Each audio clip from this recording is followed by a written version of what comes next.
So I'm starting things off with a screenshot of my video editing software, although I should have cleaned up where the add media part is, but whatever. Um, but yeah, it's a video that I was working on where I reflected upon. It was supposed to be just 2 decades of my past, an attempt at trying to be an artist, failing at it, and stuff like that. Um, my many instances of trying and then giving up, wallowing in my own self misery. And then I extended further, constantly remaking the later two sections of that video. So because I felt like I left way too much out.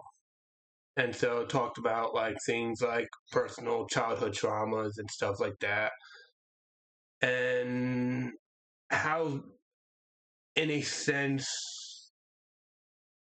public education kind of messed me up a bit, especially one school in particular, but I'm not going to get into detail. And I didn't even get into too much detail, just talked about my trauma with that. Now, for those who don't know, I'm someone who does use a virtual model, although for that video, obviously, I did a bit of a face cam thing, and then the rest is just to show what I work towards, the visuals and stuff like that. And up until today, which my current model, which is this, a work in progress, the hairs could be better. I do need to do some touching up, and I think I know a few ways that I can touch this up, so there is that. I want to do more animalistic look in a sense, hence why there's hair on the ears, although it didn't come out quite the way I want it to, but I could think of ways that I can work with it. It's something that took me months to actually do, surprisingly enough, because of I don't have much time to really get into it because I do have a regular job that I do work as well. But I also tend to wallow in self-pity. Oh, and as for the outfits, basic nothing, just a painted black undershirt, and the coat is basically a template from, because I use Vroid Studio. Looks like a lab coat, which is why I stuck with it. I'm always experimenting, trying new things and stuff like that. Always try to learn and improve myself. Which is actually kind of funny because previous video, although I haven't uploaded at the time of this recording, was me talking about the problem of perfection. And this is a problem that I have as well because like the whole thing of like what was written by Taito Kubo for his manga and anime Bleach, with one of his characters named Mayuri talking about how perfection is nothing. And honestly, that I think that resonated a lot of people, especially me. And I often did pursue perfection to a point that it does become a dead end. You end up not really progressing further because either A, someone else had perfected it, so why bother? Or B, it isn't perfect. Of course, though, perfect has two different definitions.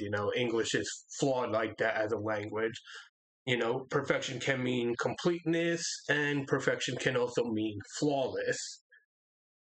And unfortunately, there are times when I do try to achieve flawlessness. And although I've pushed away from myself, tried to stop doing that because I just don't really do anything with it, unfortunately, I do end up falling into a dead end, with a bunch of delusions, sometimes even wallowing in my own misery. Or I will escape the misery through one form of media or another. If I'm not playing video games, I'm reading a web comic, stuff like that. Those are my moments of giving up on art. I do go all that into that video, so I'm not going to say more because that's just going to be redundant. But yeah, sometimes and this surprisingly enough does play into an interesting thing and yeah, I'm sorry that this is a bit of a ramble video, but I want to talk about it. My growth, trying to get away from perfection and the problems that exist there, and then there's this Paranoid Agent, the chief is backseat. So um Paranoid Agent is an interesting anime that I ended up watching, and I promise there is a point for me talking about this. So with Paranoid Agent, you have the chief there, chief of police, who ended up being fired from his job. Um, at some point, things are going downhill. Then I'll be honest, when I first watched the first two times I watched Paranoid Agent, like I stopped halfway through because I figured it. Best thing I could say is that I found it pretentious. I didn't understand it.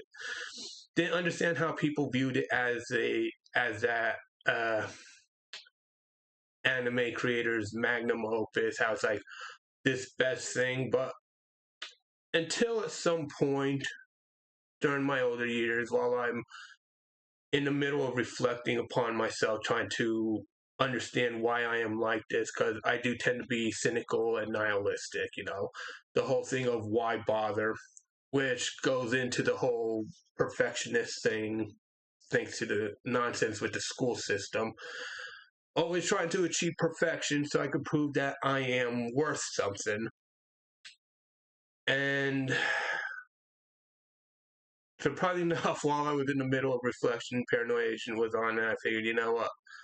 Whatever, I have nothing to lose that night, didn't have work in the morning, so stayed up and watched. It was one of those times where like anime would show late at night on one of the channels where I live. And so I would tune in, figured, okay, maybe there's something I'm missing. And then came an interesting point. The third time of me and this is during the third time of me watching, because like I said, I tried watching the anime 2 times, didn't really get anywhere with it, because I figured it wasn't really good. But the third time I found myself relating to the chief, which is funny because the chief is an old man and I'm middle aged. Chief is married and I'm single. There's a lot of differences, and the chief's struggles are different from my own, except for one thing that I didn't notice upon previous viewings until like I was paying more attention and come to understand something interesting about the chief, which is that he feels like he's the only person who understands things, feels like he's the only person who has to do what he does and stuff like that. Um, so in that sense, I found myself relating to the chief more and more until the point where he gets caught up in the delusion like everyone else. Everyone else gets caught up in the delusion of some form, especially with the main antagonist, Little Slugger, which is more like the devil from my perspective. I'm not going to get into that. Um, I'll probably talk about that another time if anyone's interested in me talking about my thoughts on the anime.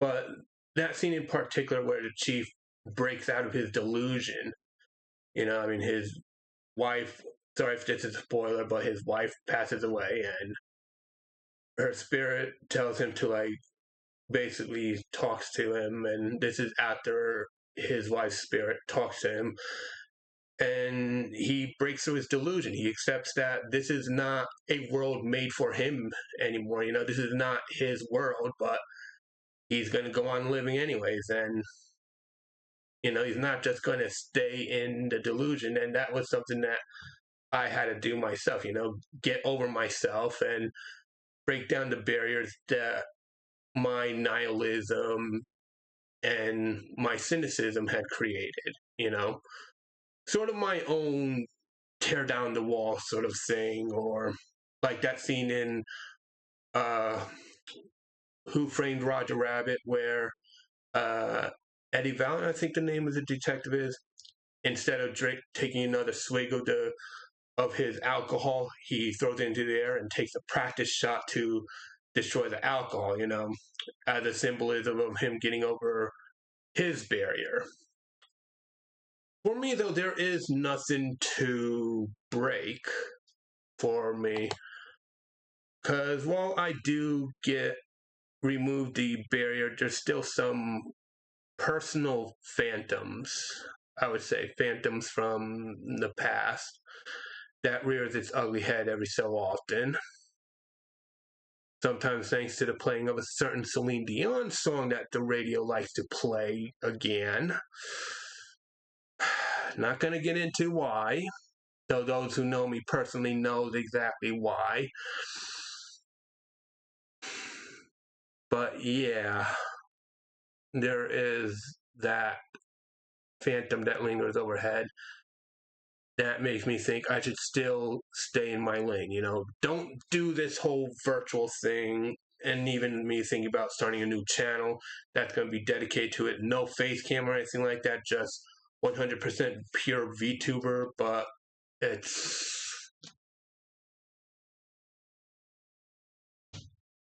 isn't even so much of a phantom, but more like a chasm that I had to cross.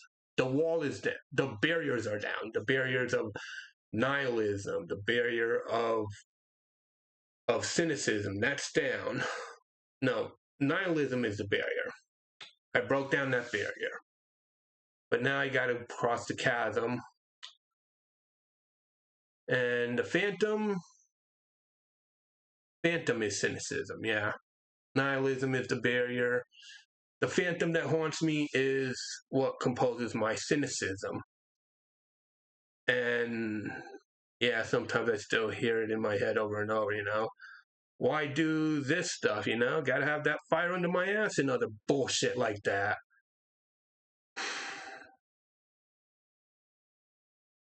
Funny how that phrase has held me back so much. Stopped me from going forward, pursuing things. I mean, hell, there was even a couple instances in my life where I had no life. Simply because I gave up.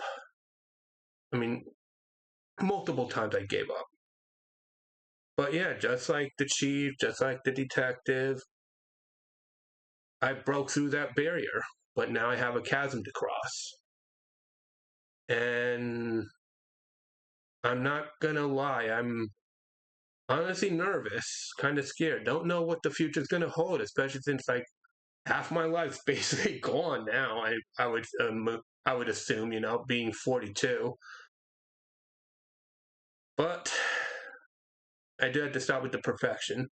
It also doesn't help that I also refer to it as a chasm because I also basically isolated myself from a lot of people. So only very few people actually know me in depth. And honestly, part of that isolism is that chasm, the chasm and all the phantoms yelling at me that I need a fire under my ass. Stay in and focus on this one thing. Why pursue that other thing that I want to pursue? Why be an artist? But you know what?